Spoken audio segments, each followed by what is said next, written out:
हाय बच्चों, हम नया लेसन शुरू कर रहे हैं जिसकी हिंदी की स्टोरी आपको मैंने बताई है पहले।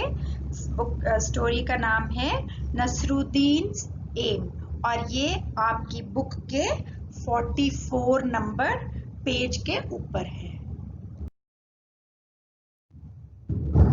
आप खोल लो अपनी वो वाली बुक्स खोल लो और अब हम पढ़ते हैं। ठीक है, शुरू करते हैं। पेंसिल हाथ में सबसे पहले जो वर्ड बोलूंगी उसको अंडरलाइन करना है आपको। नसरुद्दीन एम, नसरुद्दीन का निशाना। One day, Nasruddin was chatting with his friends. एक दिन नसरुद्दीन अपने दोस्तों के साथ या तो गप्पे मार रहा था या बातचीत कर रहा था। चैटिंग, बातचीत करना या गप्पे मारना। अंडरलाइन करेंगे इसको आगे। He began to boast. उसने डींगे मारना शुरू किया। बोस्ट का मतलब अपने बारे में बहुत बड़ी बड़ी बातें करना, तो बोस्ट को अंडरलाइन करेंगे। No one can match my skill in archery. तीरंदाजी में मेरा मुकाबला कोई नहीं कर सकता। नया वर्ड यहाँ पे आया बच्चे, वर्ड है आर्चरी। आर्चरी का मतलब तीरंदाजी। I string the bow. मैं धनुष पे धागा चढ़ाता हूँ। टेक एन एम, निशाना साधता हूँ। एंड शूट एन एरो, और तीर छोड़ देता हूँ। और अब उसके आगे जो शब्द है वो है वुश। उसका कोई मीनिंग नहीं है, लेकिन वो बता रहा है कि इस तरह से तीर जाता है तेजी से। ठीक है। The arrow is sure to hit bang on the target. तो तीर ठीक निशाने पर जाकर लगता है। टारगेट का मतलब निशाना। Hearing this, ऐसा सुनकर, one of his friends immediately brought a bow and some arrows. ऐसा सुनकर उसका एक मित्र तुरंत, इमीडिएटली, इमीडिएटली का मतलब तुरंत, एक तीर और कमान ले आया।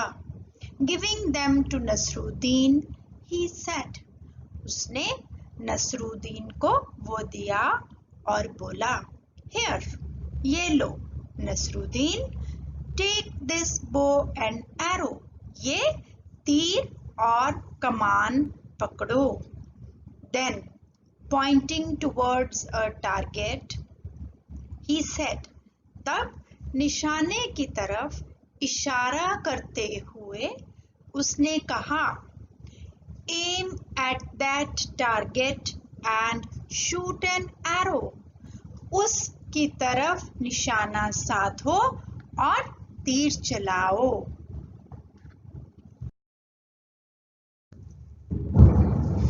नेक्स्ट पेज पे 45 number page. Nasruddin held the bow in his hands, strung it, aimed at the target and shot an arrow. Nasruddin ने कमान अपने हाथों में पकड़ा। स्ट्रंग इट का मतलब धागा चढ़ाया खींचकर, और निशाने की तरफ तीर को छोड़ दिया। वो अब तीर जा रहा है लग के। ठीक है। The arrow didn't hit the target, तीर निशाने पर नहीं लगा। Instead it fell down somewhere in the middle, ये कहीं बीच में ही गिर गया। हा हा हा हा। His friends started laughing. उसके मित्रों ने हंसना शुरू किया। They said, वे बोले, Hey Nasruddin, is this your best aim? Nasruddin, क्या ये तुम्हारा सबसे अच्छा निशाना है? Oh no, not at all, said Nasruddin. Nasruddin ने बोला, नहीं, बिल्कुल नहीं। डिफेंडिंग, डिफेंडिंग को अंडरलाइन करो। डिफेंड का मतलब होता है बेटा अपने बचाव में कुछ बोलना। So defending himself. इस लाइन को फिर से पढ़ेंगे। Oh no, not at all, said Nasruddin, defending himself. अपने आप को बचाते हुए नसरुद्दीन ने बोला, नहीं, बिल्कुल नहीं। दिस वॉजंट माई एम, ये मेरा निशाना नहीं था। इट वॉज आजाद्स एम, यह आजाद का निशाना था। आजाद बेटा उसके किसी दोस्त का नाम होगा। I just showed you how the Azad shoots an arrow. मैंने अभी आपको दिखाया आजाद कैसे तीर चलाता है। Saying this, Nasruddin picked up another arrow. ऐसा कहते हुए नसरुद्दीन ने दूसरा तीर उठाया। Once again, he strung the bow, aimed at the target and shot the arrow. Once again को अंडरलाइन करेंगे। Once again का मतलब एक बार फिर से। Again का मतलब होता है दोबारा।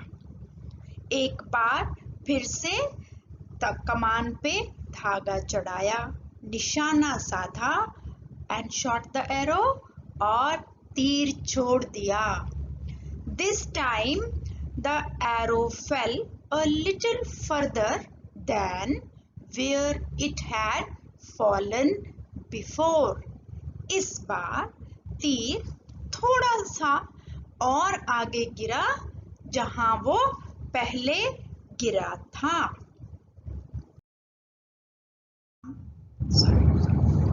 पेज 46 बेटा पढ़ना शुरू करते हैं।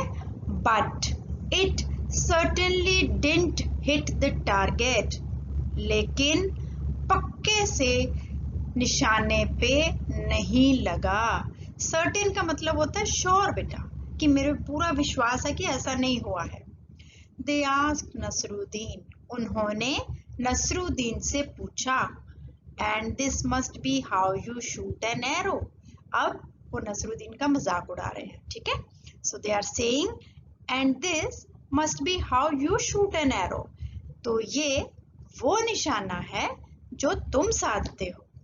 Of course not, argued Nasruddin. बेटा अंडरलाइन करो argued। argue का मतलब होता है बहस करना। So नसरुद्दीन ने बहस करते हुए बोला, बिल्कुल नहीं। Even this aim was not mine. Even ये भी मेरा निशाना नहीं था। It was the chief guard's aim. यह महामंत्री का निशाना था। Now somebody remarked. अब किसी ने बोला। रिमार्क का मतलब होता है कोई कटाक्ष करना, किसी को कुछ बोलना। Well, now who's next on the list? अब लिस्ट पे आगे कौन है? Hearing this, hearing का मतलब होता है सुनना। ऐसा सुनकर all the friends burst out laughing.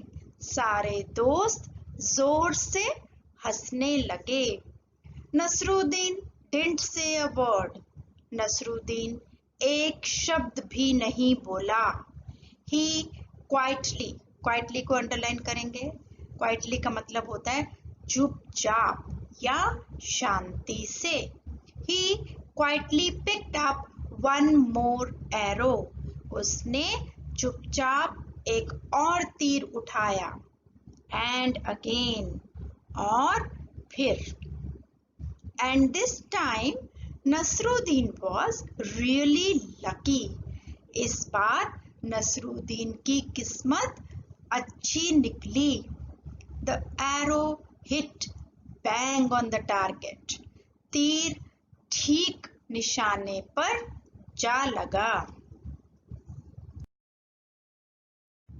अब पेज 47 से पढ़ रहे हैं बेटा। Last page of the story. Everybody started at Nasruddin. Sorry, everybody stared at Nasruddin. सब लोग नसरुद्दीन को स्टेयर का मतलब होता है घूरना, लेकिन इस कहानी में इसका मतलब है देखना। ठीक है, सब लोग नसरुद्दीन को देखने लगे। Their mouths agasp in amazement. तो क्या होता है, जब कोई बहुत हैरानी वाली चीज हम देखते हैं ना, तो थोड़ा सा मुंह खुला रह जाता है हमारा कि वाओ। तो वैसे ही सबने नसरुद्दीन को देखा। Before anyone could say anything, इससे पहले कोई भी कुछ बोलता, नसरुद्दीन सेड ट्रायम्फेंटली, तो जीतते हुए बोला, डिड यू सी दैट, तुमने वो देखा, इट वॉज माई एम, यह मेरा निशाना था।